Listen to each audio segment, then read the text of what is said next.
name is Vanielle and this is my photo blog. First, I'm going to talk about dolomite, which is the first post on my blog. And we found this dolomite in Springfield at the Nature Center. And dolomite is a sedimentary rock, which means it was compressed over a long period of time before consolidation into solid layers of rock. Dolomite forms underneath the Earth's surface and is most commonly formed in dry areas where evaporative processes lead to waters rich in magnesium. During the formation process, the minerals react and produce dolomite. Dolomite forms rhombohedrons as its typical crystal habit. It is also known as the classical dolomite. It is made up of a mineral composed of calcium magnesium carbonate, and the rock's coloring was often white, yellow, or sometimes darker. And next, we have a hillside. And the hill shown in the image was also at the Nature Center in Springfield. And like a mountain, a hill usually has an obvious summit, and the summit is a hill's highest point. According to the U.S. Geological Survey, there is no official difference between hills and mountains. Hills have been defined as summits less than 1,000 feet tall, and they are formed by various geological activities. One is faulting, which occurs because of rocks beneath the Earth's surface which move and alter the landscape. These hills can eventually become mountains, and hills also can be formed because of erosion, which causes or occurs as pieces of rock, soil, and sediment are moved and placed into a pile elsewhere. Next is chert. Chert is a common sedimentary rock which forms at the surface. It is very resistant to weathering, and as soils become eroded, the chert simply stays or moves depending on the flow of the stream.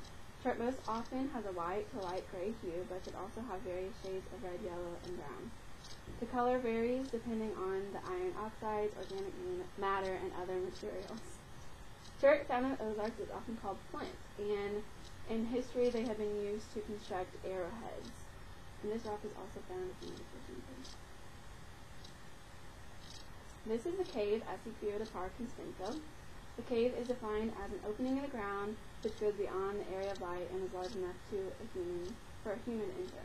This particular cave is large and we could fit into it, and it had an abundance of mineral deposits hanging from the roof in icicle shapes, which formed from dripping of mineral-rich water and was known as hanging stalactites. Caves form as rainwater combines with carbon dioxide, and the carbon dioxide comes from decomposing plant life, which produces the carbonic acid. The acid moves through the limestone or dolomite bedrock and creates the opening for the cave.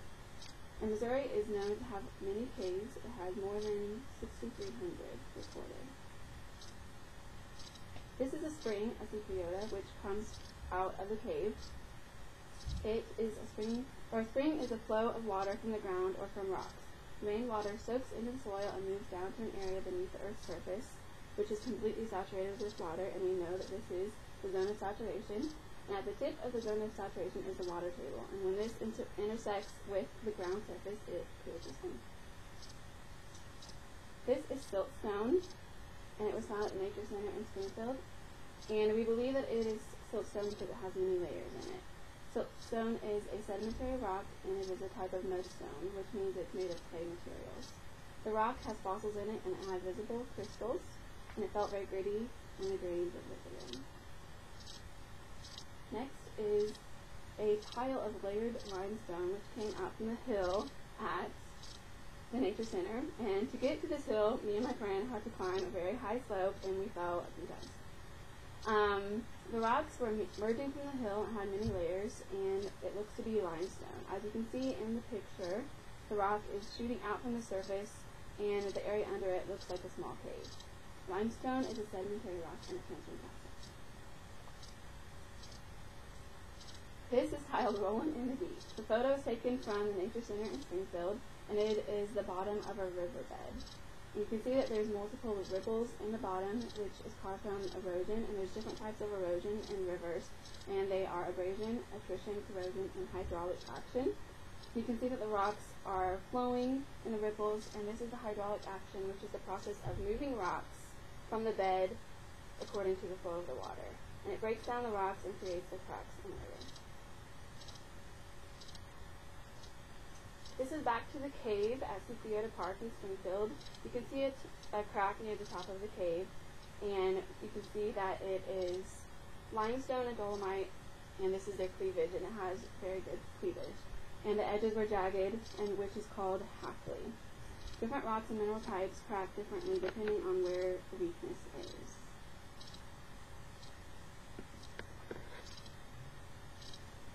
Next is sandstone. This sandstone was found at the Nature Center in Springfield as well, and it is a sedimentary rock which is very grainy and sand-like. The sediments come together through the process of weathering, and it is a clastic rock, which means it's made of broken pieces from other rocks. Sandstone is a very common sedimentary rock and is formed in many environments. Some minerals found in sandstone are rutile, gold, and even diamonds sometimes. Sandstone is excellent for exercise. Next is the creek bank erosion. This is also at the Nature Center in Springfield. The rocks in the creek bed were all rounded, so you could see that they had been washed through the creek as the water flowed through. And in the background you can see the sides of the creek where the land has eroded. And this happens because the water is shooting by it so quickly that it tears away the roots of the trees and they fall, and it washes away the soil and it becomes weak. And this process is called scouring. The limestone here is found at the Nature Center in Springfield, and it was a flat piece of it which you could see had been broken off from another bigger piece of limestone. And limestone is a sedimentary rock as well, and is made up of mostly calcium carbonate. The rock often forms near water sources, and they can also form from the precipitation of calcium carbonate from fresh or marine water. Limestone also formed through the process of evaporation, and the rock looks to have broken off of the bigger piece that we pictured earlier. This is the quarry, which we saw on the side of Lone Pine Road. And a quarry is a place where small rocks are created from larger rock. Companies take these rocks and smash them so that they can be used for contractors who build homes, schools, roads, and other buildings. And the rocks are piled together so the workers can access them for their projects. Next is a road cut, which is also on the side of Lone Pine Road. And this road cut is found, and how it happens is from when they're making the road or building or whatever they're doing, they take the materials that they use to cut that up and put it in a different area. And there are two types of cuts, side hill cuts and through cuts. The materials from side hill cuts can be used to fill the areas surrounding the cut or the railway or the road or whatever they cut it for. But the materials for through cuts must be removed because they're not adequate to be used. Last is Kaplinger Mills, and in this picture you cannot actually see the mill, but you can see the waterfall in the background. But the mill is a facility where the water produces power to run industrial processes.